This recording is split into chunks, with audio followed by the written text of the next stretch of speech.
Olá, pessoal! Sejam bem-vindos ao canal da Igreja Presbiteriana da Coama. E nesse final do Dia do Senhor, nós iremos pensar, refletir, a partir do texto de Abacuque, do capítulo 2, do versículo 6 a 20. Nós estamos dando continuidade à nossa série de exposições em Abacuque, cujo tema geral é do temor à fé. Hoje, de maneira mais particular, nós veremos que Deus julga as nações, as 5 sentenças do Senhor contra o mundo, ou as 5 sentenças do Senhor contra as nações, tá bom?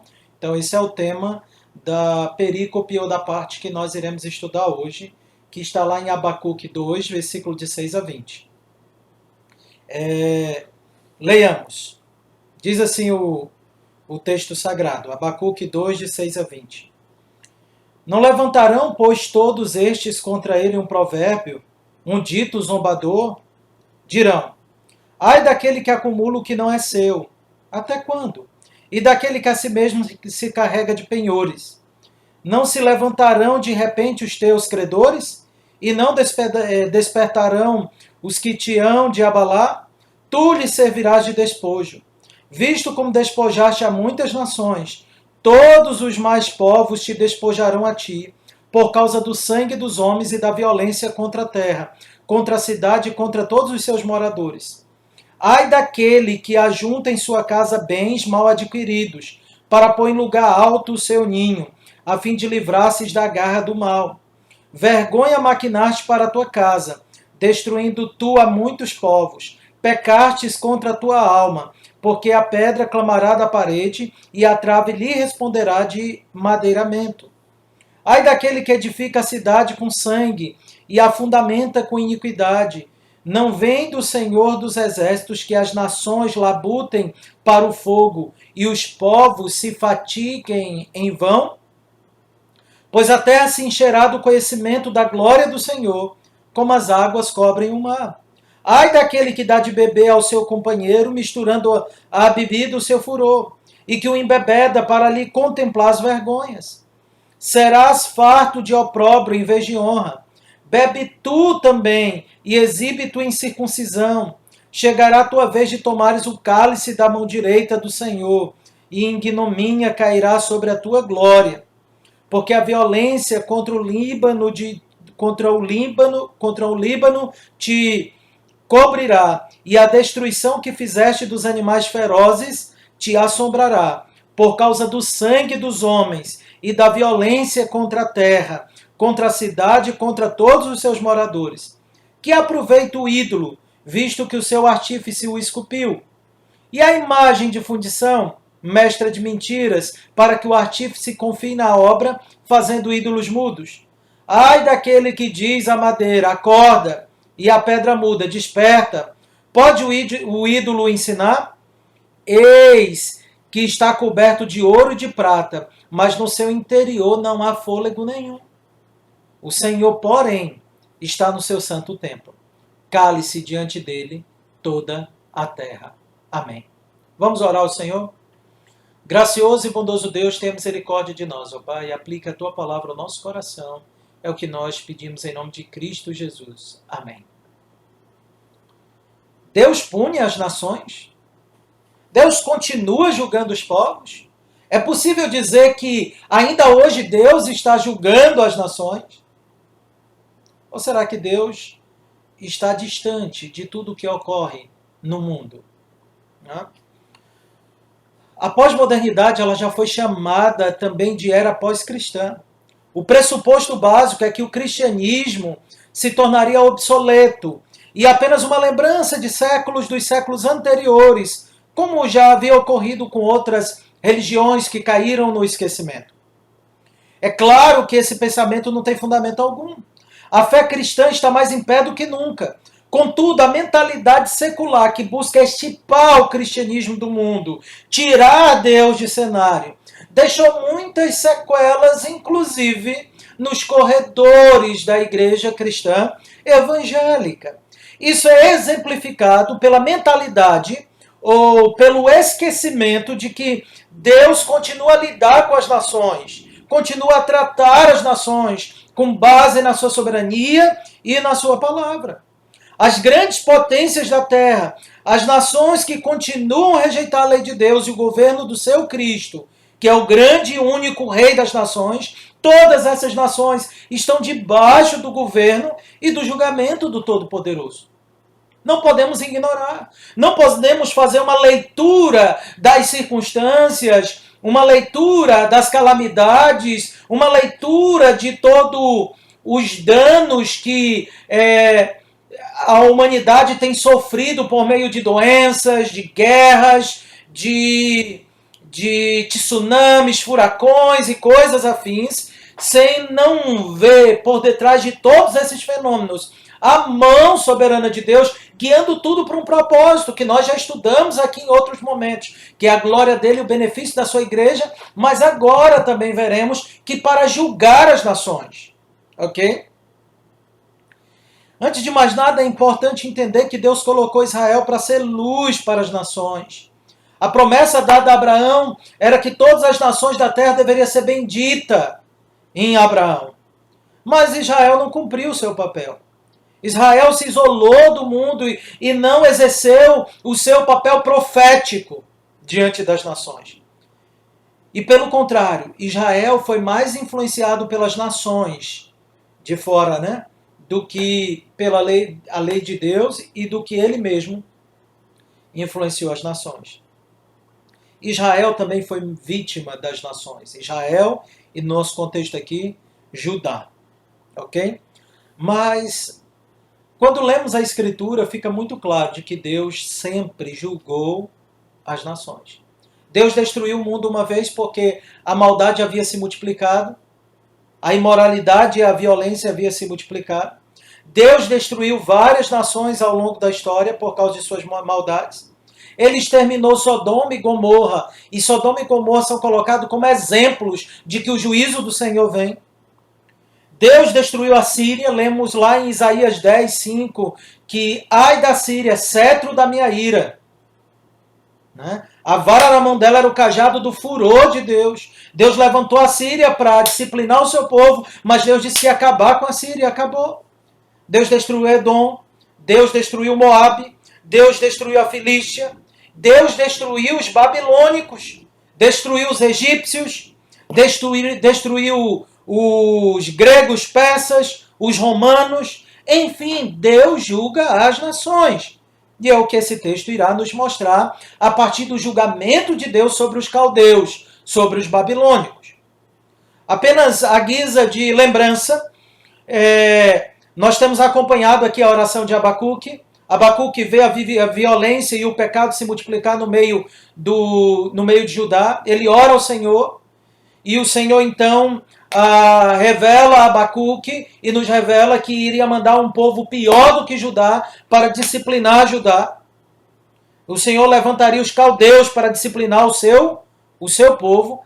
Essa é a resposta da oração de Deus, muito diferente do que Abacuque esperava.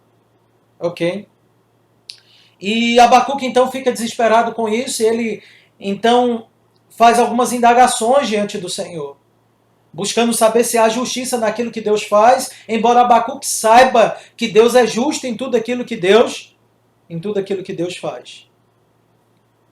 E Deus então responde a Abacuque que o justo viverá por fé. Não há um justo sequer. Então tanto Judá quanto os caldeus, falta neles para viver de maneira que agrade ao Senhor fé. Fé no Messias, que nesse contexto viria. Fé na salvação que vem do Senhor. O justo viverá por fé. Ok? Mas agora então o Senhor mostra a Abacuque que os caldeus estão também debaixo do seu juízo.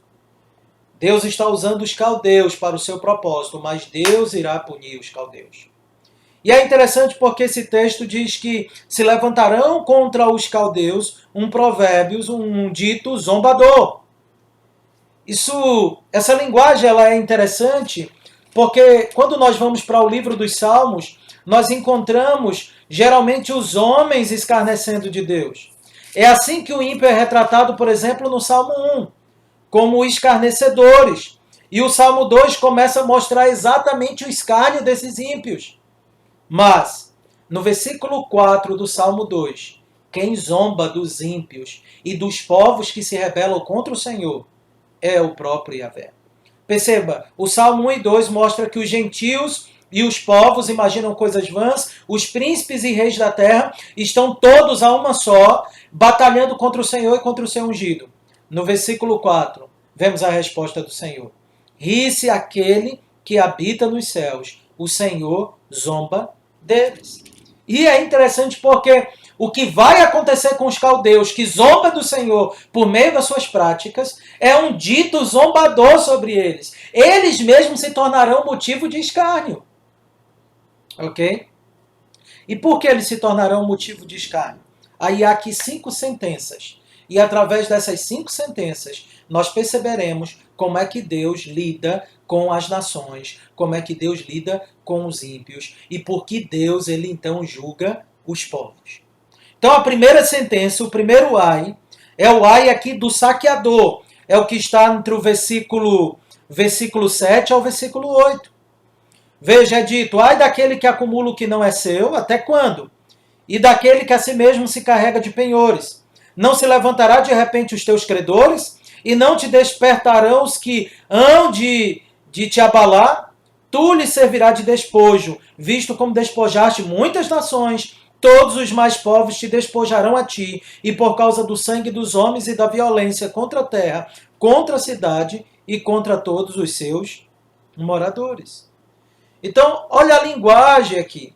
A linguagem aqui é que o Senhor ele irá julgar o saqueador, aquele que acumula o que não é seu, aquele que se apropria do trabalho do outro, nações que se apropriam de trabalho de outras nações de maneira opressora, porque era isso que os caldeus estavam fazendo. Eles estavam dominando as nações, oprimindo as nações, saqueando as nações.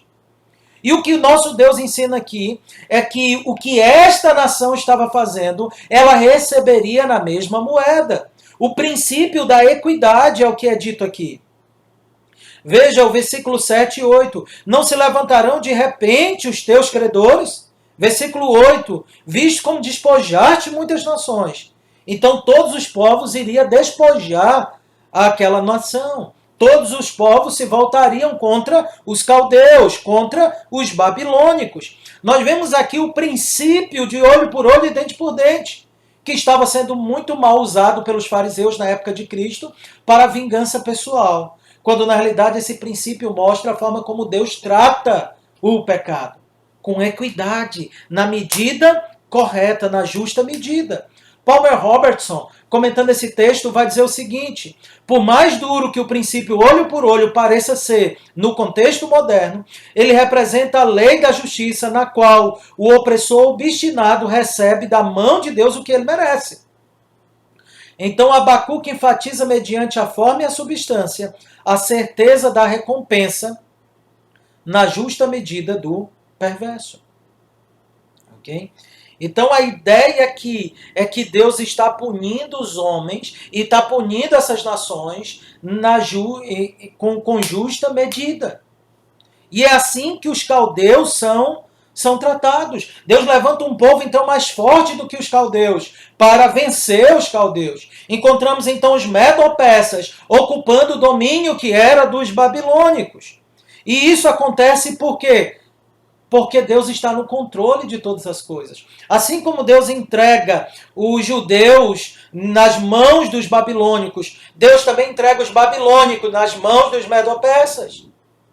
E entrega os medo-persas nas mãos dos gregos, nas mãos dos romanos, e assim por diante.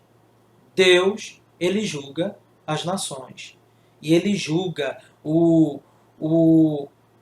tentar fraudar ou tentar enriquecer por meio do sofrimento de outro, acumulando o que não nos pertence. Ok? Palmer Roberts ainda diz: a mensagem do juízo recíproco deve imprimir sobriedade à visão sentimental das civilizações modernas. Se cada pessoa, ao cobrar juros excessivos dos seus devedores, considerasse que nas dispensações de Deus ela deverá receber precisamente o mesmo tratamento que inflige, tal pessoa poderia ser levada ao arrependimento.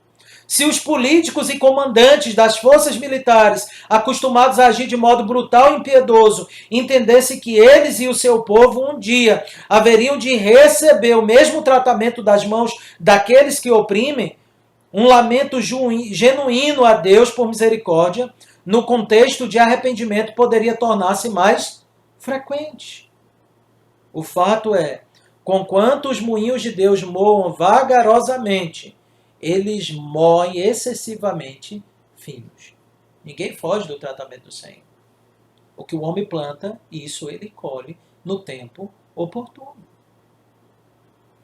Um segundo ai, uma segunda sentença dada aqui é: ai daqueles que se fortalecem infligindo danos aos outros. Enquanto no primeiro são aqueles que saqueiam, aqueles que se aproveitam para dominar e oprimir os outros, enriquecendo à custa dos outros. Aqui é aqueles que, para se fortalecer, as nações para se tornarem poderosas, grandes fortalezas, elas se fortalecem infligindo danos contra outros.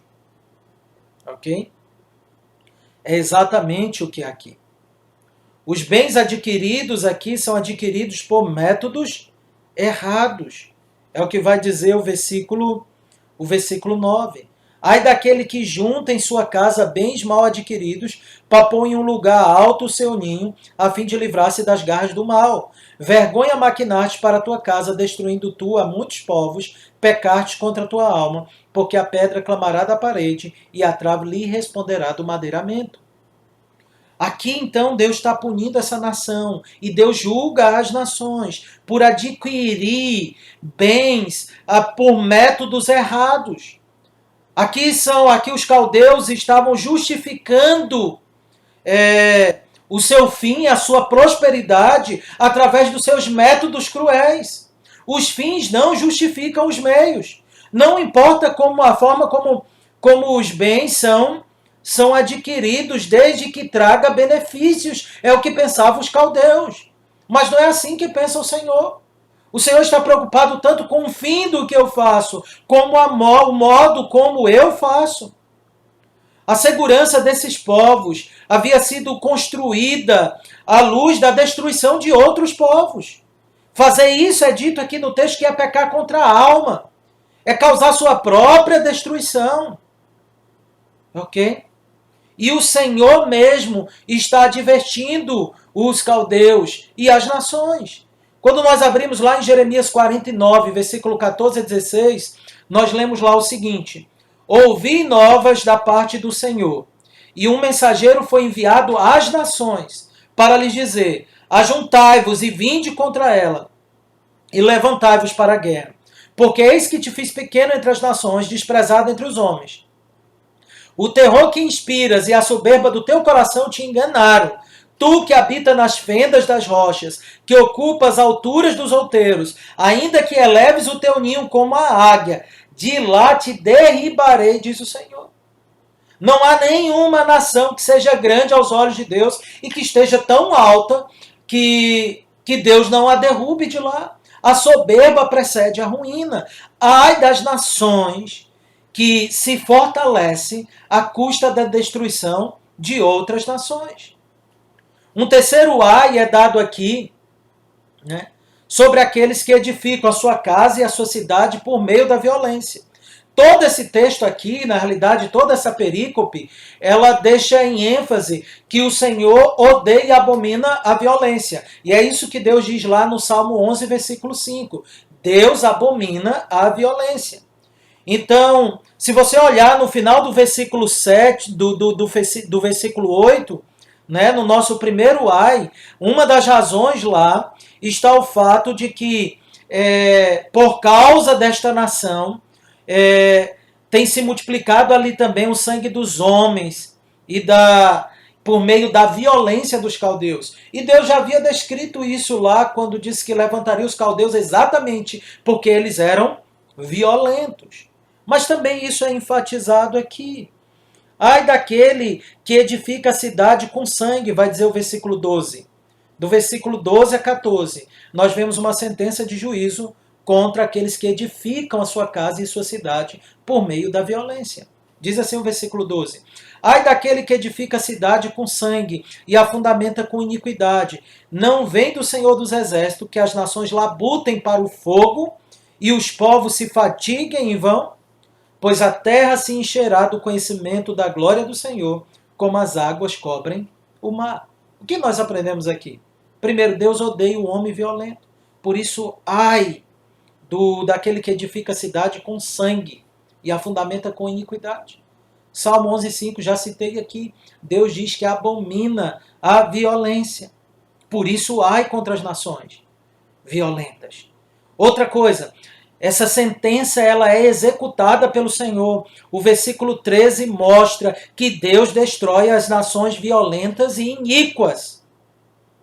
Não vem do Senhor dos Exércitos que as nações labutem para o fogo e os povos se fatiguem em vão. O Senhor destrói. A linguagem aqui do fogo é que Deus envia juízo. Sodoma e Gomorra é um bom exemplo de como Deus destrói as nações más e violentas.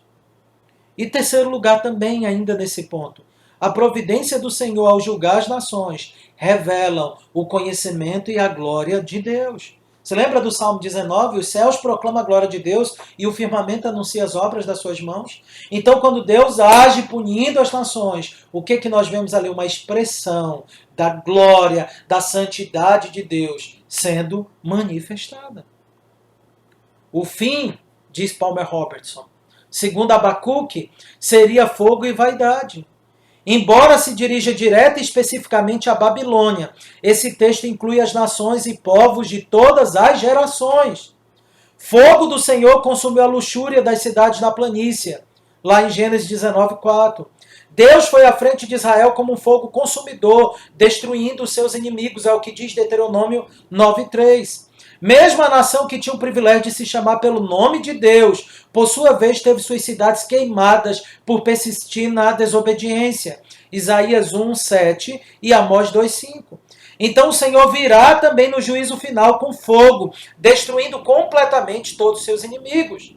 Isaías 66:15 e 2 de Pedro 3:10. E aí Palmer Robertson ainda pontua: toda a cultura humana, por sua vez, orgulha-se de suas realizações granjeadas por disciplina, devoção e trabalho duro. Mas no final das contas, o núcleo podre da violência feita contra outros seres humanos, ironicamente com a finalidade de alcançar objetivos humanísticos, será exposto e as metrópoles corrompidas serão totalmente destruídas. Esse é o fato. Meus queridos, não pensemos nós que Deus está alheio à propagação da violência na nossa sociedade, no nosso país.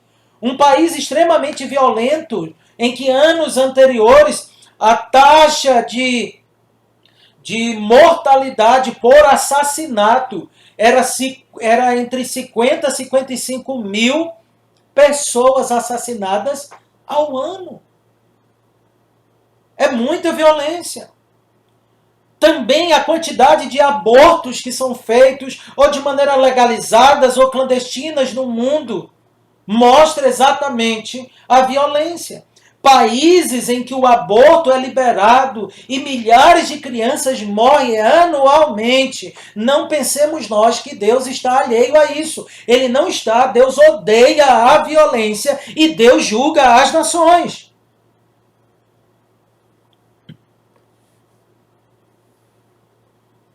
Nós temos visto atualmente esse caso do coronavírus, né?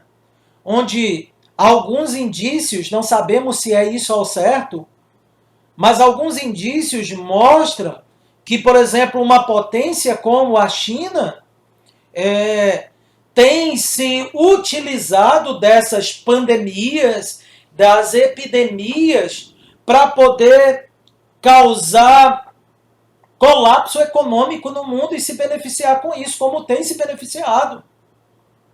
Se isso for verdade, queridos, temos a certeza da parte de Deus que isso não será em vão.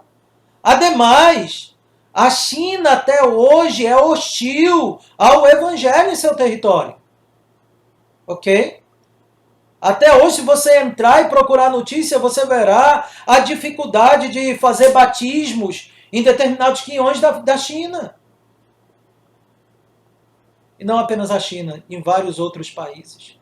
Não pense que a violência do Estado Islâmico e de todas as seitas islâmicas matando cristãos, matando as pessoas, está fora do olhar soberano de Deus. Não está. E um quarto princípio que nós aprendemos aqui. Ai do enganador que se deleita no pecado, especialmente na sensualidade, na imoralidade. Ai do enganador que se deleita na imoralidade. Veja o que diz o versículo 15. Ai daquele que dá de beber ao seu companheiro, misturando a bebida o seu furor, e que o embebeda para lhe contemplar as vergonhas. Será farto de opróbrio em vez de honra. Bebe tu também e exibe a tua incircuncisão. Chegará a tua vez de tomares o cálice da mão direita do Senhor. A ignomínia cairá sobre a tua glória, porque a violência contra o Líbano te cobrirá, e a destruição que fizeste dos animais ferozes se assombrará por causa do sangue dos homens e da violência contra a terra, contra a cidade e contra todos os seus moradores. Sabe algo interessante que encontramos na Escritura? É como a imoralidade e a violência andam juntas. O homem imoral, ele tende à violência. O homem violento, ele gosta da imoralidade sexual. Isso é desde o princípio. Se lembra quando Deus destrói a humanidade pela primeira vez? O que é dito lá em Gênesis 6? A maldade do homem havia se multiplicado. De que maneira? Violência e através do casamento misto dos filhos de Deus com os filhos dos homens, com as filhas dos homens. Então, imoralidade e violência andam juntos. Se lembra dos homens em Sodoma e Gomorra? Violência e imoralidade juntos. Veja os movimentos sexistas e morais da nossa sociedade, eles são ao mesmo tempo violentos. Não é à toa que Hollywood se beneficia de grande número de espectadores em muitas de suas obras, de seus filmes, por causa da promoção da violência e da imoralidade. Geralmente um filme extremamente violento, que aí ele é designado para pessoas maiores de 16 anos. Eles também aproveitam para associar a imoralidade, porque violência e imoralidade atrai os olhos do homem caído, especialmente do homem sem Cristo. E é o caso aqui, só que o Senhor diz, ai daqueles que se deleitam nisso, ai daquele que dá de beber ao seu companheiro, misturando a bebida ao seu furor. E vemos aqui que também a embriaguez acompanha a imoralidade, porque ele embebeda o seu companheiro para contemplar as vergonhas, para ver sua nudez, para fazer aquilo que Cã fez com Noé. Quando Noé estava bêbado, viu a sua nudez, isto é, contemplou a sua vergonha, foi um olhar imoral da parte de Cã, que trouxe maldição sobre o filho de Cã, a descendência de Cã, sobre Canaã. E aí o Senhor diz, então tu serás farto do opróbrio em vez de honra, e tu também vai exibir a tua incircuncisão. Aqui é uma linguagem poética sendo usada para o próprio Deus dizendo o seguinte, tu vai mostrar a tua imoralidade, que não és circuncidado. A circuncisão ocorre no órgão sexual masculino. E aí o que o Senhor está dizendo é que a imoralidade dos caldeus, ele seria também exposta, e mais do que isso, seria declarado que eles não pertencem à aliança do Senhor, e aí o que implicaria sobre eles o beber o cálice da mão direita do Senhor. A mão direita onde fica Cristo com seu cetro de justiça. Essa nação iria beber da ira do Senhor. Por quê? por causa de sua violência e de sua imoralidade, por causa da violência, do sangue dos homens, da violência contra a terra, da violência contra todos os seus moradores. E é interessante essa linguagem do versículo 17. Deus vai punir essas nações, inclusive por causa dos danos que elas infligem contra a terra. O cuidado com a terra, com a criação de Deus, é um cuidado que nós devemos ter, que todo ser humano deveria ter. Ok? Nós não precisamos do Greenpeace. Nós não precisamos desse movimento verde, climático, que endeusa a Terra, que endeusa o planeta, que trata a criação como se fosse o próprio Deus, com cuidado desumano ao ponto de valorizar mais os animais, mais a criação inferior do que aquele que é a coroa da criação, o homem. Mas nós temos responsabilidade com a criação. Deixar de jogar lixo na rua, colocar o lixo dentro da lixeira, cuidar do ambiente. Esse é um dever nosso. Porque Paulo vai dizer que a própria criação geme e suporta angústias, aguardando com expectativa a revelação dos filhos de Deus. É nosso dever cuidar da criação, porque no mandato cultural essa foi a ordem do Senhor, para que nós governássemos a terra e a cultivássemos. Sim, vamos usar da criação para a glória de Deus em nosso benefício, mas com cuidado, com amor e com zelo. Mas não era isso que os caldeus faziam. E não é isso que muitas nações estão fazendo. E o Senhor manifesta a sua ira por causa disso também. E um último ai, que está aí no versículo 18 em diante. Diz assim: que aproveita o ídolo, visto que o seu artífice o esculpiu, e a imagem de fundição, mestra de mentiras, para que o artífice confie na obra fazendo ídolos mudos. Ai daquele que diz à madeira, acorda, e à pedra muda, desperta. Pode o ídolo ensinar? Eis que está coberto de ouro e de prata, mas no seu interior não há fôlego nenhum. O Senhor, porém, está no seu santo templo, cale-se diante dele toda a terra. O próximo ai aqui é o ai do idólatra, é a sentença contra o idólatra. E olha o que o versículo 18 a 19 ensina. Que os ídolos dos homens são inúteis. De que aproveita? Não tem utilidade nenhuma. Os ídolos dos homens são mudos. Por mais que dê formas humanas, por mais que coloque naquela escultura ouvidos, nariz, por mais que se atribua essas formas humanas a esses falsos deuses, eles são mudos. Não podem entender, nada podem falar. E mais, são inanimados. Veja o que diz aí o versículo 19, né? Ai daquele que diz a madeira acorda e a pedra muda, desperta, porque pode o ídolo ensinar? Eis que está coberto de ouro e de prata, mas no seu interior não há fôlego nenhum. Pode estar bonito, com ouro e prata, com aquilo que tem de mais precioso, mas não tem fôlego nenhum, não tem vida. Um comentarista bíblico vai dizer: as pessoas modernas, em suas sofisticações, podem pretender considerar-se como isentas de idolatria ridícula. Que pessoa bem educada, respeitável, seria enganada ao ponto de esperar que poderes especiais emanem da forma de um ídolo antiquado? É bem verdade que nesse sentido talvez não haja mais tantos idólatras hoje. Mas aí o comentarista segue. Contudo, a nova aliança das Escrituras deixa bem claro que a cobiça é a idolatria, o que está lá em Efésios 5:5. Que o dinheiro que não tem vida também se torna ídolo. Cristo diz: não podeis servir a dois senhores. E aí o comentarista segue: sempre que os desejos de uma pessoa contemplem a criatura em vez do Criador, ela é culpada do mesmo tipo de insensatez.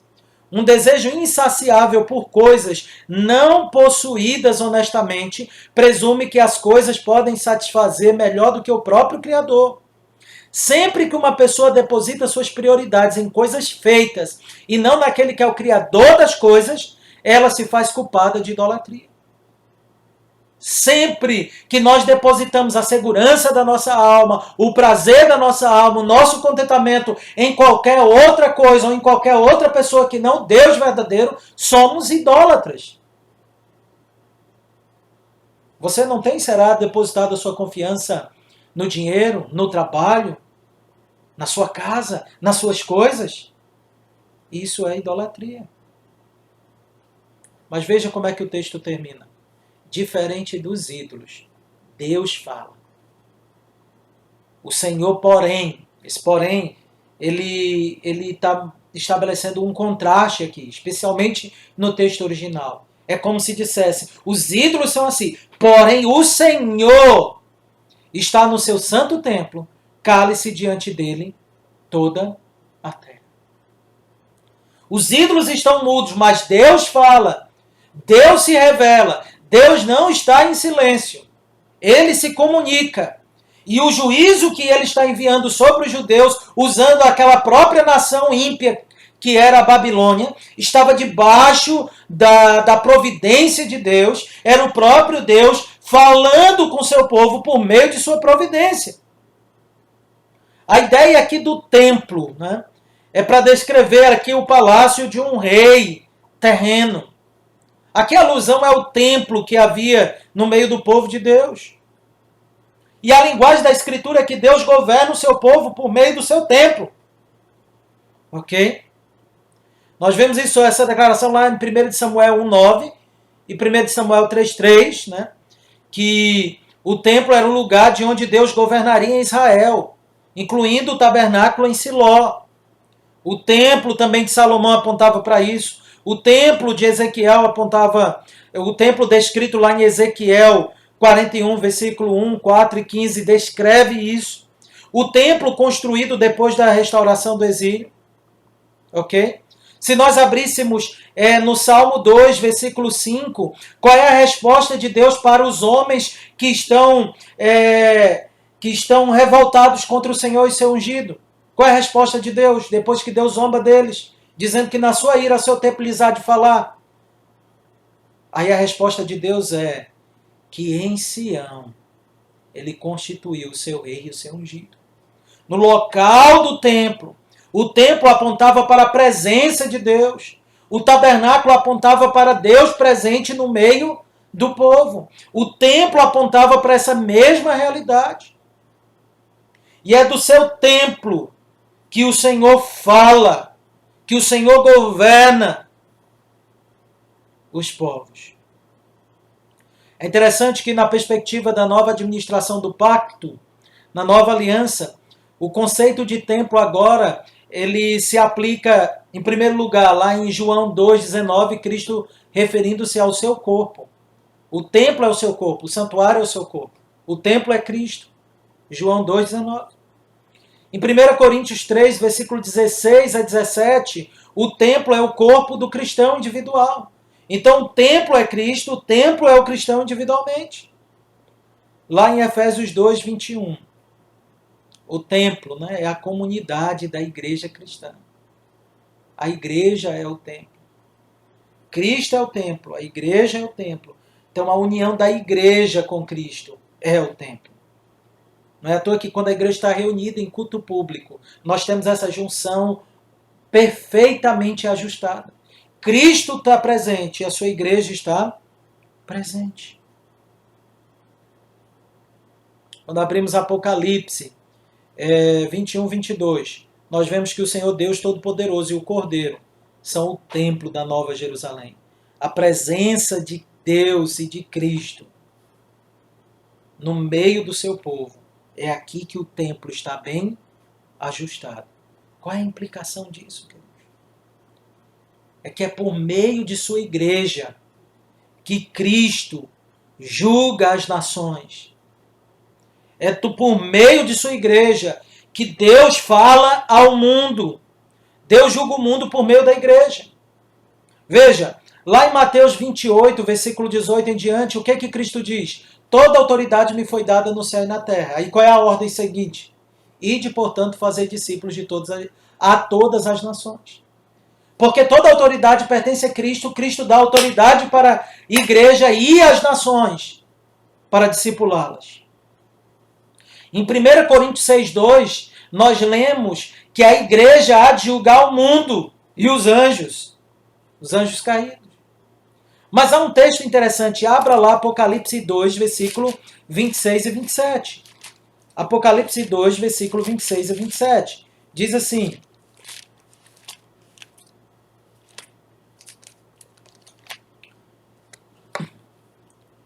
ao vencedor que guardar até o fim as minhas obras, eu lhe darei autoridade sobre as nações. E com cetro de ferro as regerá e as reduzirá a pedaços como se fossem objetos de barro.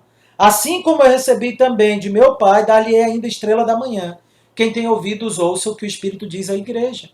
Então, qual é a promessa de Cristo? Que a igreja tem um cetro também de ferro para reger as nações. Só que essa promessa é dada a Cristo lá no Salmo 2. E aqui em Apocalipse 12, versículo 5, nós vemos que é o Filho da mulher, Cristo Jesus, que tem o cetro para reger as nações. Em Apocalipse 19, 15, vemos que Cristo aqui, como o Senhor e como o Rei dos Reis e Senhor dos Senhores, ele que tem um cetro para reger as nações. Só que aqui Apocalipse, capítulo 2, versículo 26 e 27, diz que ele dá esta autoridade também à igreja. É por meio da igreja que Deus está julgando o mundo. Essa é a posição que nós fomos colocados. E por quê? Efésios 1, versículo 22 e 23 nos lembra. Depois de falar que Cristo ressuscitou dos mortos, está sentado à direita de Deus nos lugares celestiais, acima de todo principado, potestade, poder, domínio, de todo nome que se possa referir, não só no presente século, mas também no vindouro. Aí diz o versículo 22. E pôs todas as coisas debaixo dos seus pés, para ser o cabeça sobre todas as coisas, deu à igreja, a qual é o seu corpo. A igreja é o corpo de Cristo. A plenitude daquele que tudo enche em todas as coisas. É por meio da igreja que o reino de graça de Cristo está avançando. É por meio da igreja que os homens estão se tornando cada vez mais indesculpáveis se não se submeter a Cristo. Deus está julgando o mundo por meio da igreja. Deus está no seu santo templo. Cale-se diante dele toda a terra. É papel nosso, é papel da igreja levantar a voz contra a malignidade, contra os pecados deste mundo e conclamar os homens ao arrependimento. Por fim, queridos, eu termino ressaltando que o abuso econômico por parte do Estado, a violência desenfreada porque o Estado não cumpre aquele que é o seu papel primário, que é fazer com que haja ordem e promover a segurança e o bem. Mas quando o próprio Estado promove violência, aprovando abortos e outras sortes de males, quando o próprio Estado ele propõe, coloca balanças enganosas, quando o próprio Estado ele vem a extorquir os seus cidadãos, quando o próprio Estado promove a imoralidade sexual, quando o próprio Estado é idólatra e promove a idolatria, nós precisamos entender que a ira de Deus se revela do céu contra toda impiedade e perversão dos homens que detêm a verdade pela injustiça, adorando e servindo a criatura no lugar do Criador. Romanos 1, versículo 18 em diante. Deus julga as nações. Deus continua a julgar as nações atualmente.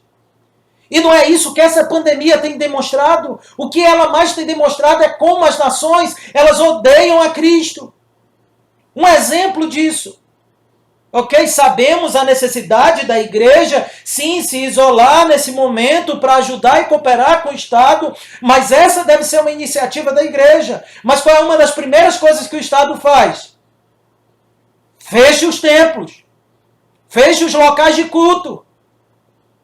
Tá, desculpa, é para não haver aglomerações. Mas é incrível. Como outras coisas, tudo bem, não tem tantas aglomerações, mas são vistas como atividades essenciais. Jornalismo, ok? As reuniões de governadores, farmácias abertas, supermercados abertos, beleza, nada contra, são essenciais. Mas e o trabalho da igreja não é essencial também? Muito mais! E por que falar da fé? E por que dizer que temos que descansar em Deus e suplicar a Deus para que nos livre desta praga? É algo que não pode ser cogitado. Se uma autoridade constituída diz que devemos orar, embora ele não pode impor isso, é óbvio, está ferindo o seu papel, mas se uma autoridade constituída diz que vai orar, por que isso é motivo de escárnio? Porque o mundo odeia Cristo. O Brasil odeia Cristo. Não se engane. Mas nesse Brasil que odeia Cristo está a igreja do Senhor. E é dela, é por meio dela que Deus fala com o seu povo. E o mesmo vale para todas as outras nações. Queridos, Deus julga as nações. Não há nada acontecendo neste mundo fora do seu plano, fora do seu governo, fora do seu poder. E isso nos dá alegria. E é por meio da igreja que Cristo está enchendo todas as coisas. A igreja triunfará. A palavra de Deus triunfará. Como o texto que nós lemos disse. O conhecimento do Senhor encherá toda a terra. Aleluia. Amém. Vamos orar, queridos. Bom e gracioso Deus, tenha misericórdia de nós. É o que nós pedimos, ó Pai. E faça o nosso coração descansar na certeza de que o Senhor julga as nações. E o Senhor não está em silêncio, é por meio da tua igreja, do seu santo templo, que o Senhor fala com o mundo. Obrigado por essa verdade, Pai. É em nome de Cristo Jesus que nós agradecemos. Amém. Queridos, está encerrada a nossa exposição. Até a semana que vem. Não esqueça de se reunir com seus familiares após essa exposição para orarem juntos. Se você estiver sozinho, você mesmo orar, cantar louvores ao Senhor, concluindo assim o seu culto familiar, tá bom? Deus abençoe a todos e até terça-feira com a graça de Deus. Segunda-feira nós temos Catequizando, tá bom? Já disponível também. E se você ainda não se inscreveu no nosso canal, vá lá, dê o seu joinha e se inscreva, tá bom? E propague essas mensagens para a glória de Deus. Amém. Deus abençoe a todos.